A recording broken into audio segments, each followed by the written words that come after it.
Hello, I'm in a 2012 Kia Sorento, and today I'm going to show you to connect your phone's Bluetooth to your vehicle interface. So first you'll start the vehicle, and then make sure your radio display's turned on, so this turns it on. And then from here we'll go to setup, and then we can scroll with this to phone, and then use this to push enter. And then here you can delete phones if you need to delete one and make space, or you can pair a new phone. So there's usually like 5 or 6 phone max you can have connected. So let's say we need to delete one. We'll go to this delete, and then here you'll scroll through till you find the phone, and then you can select to delete it.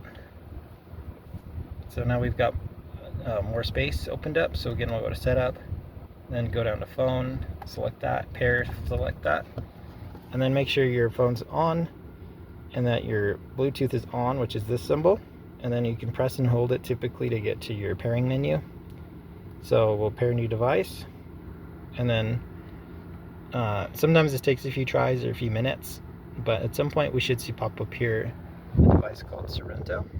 So it's popped up here, so we'll just select the pairing, and then it wants us to type in these zeros for the passkey, so just 4 zeros in my case,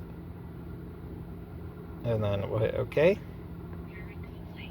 And it says pairing complete. So now we should be connected, so we could take phone calls, listen to music, things like that. If this is a newer model, you might be able to also connect maps and things like that through like Android Auto or Apple CarPlay.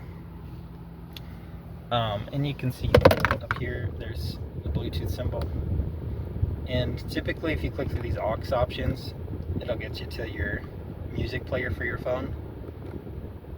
So if I had music playing on my phone now, it should play through here, and then you can control the volume with this. But I hope this was helpful, and hope you have a wonderful day.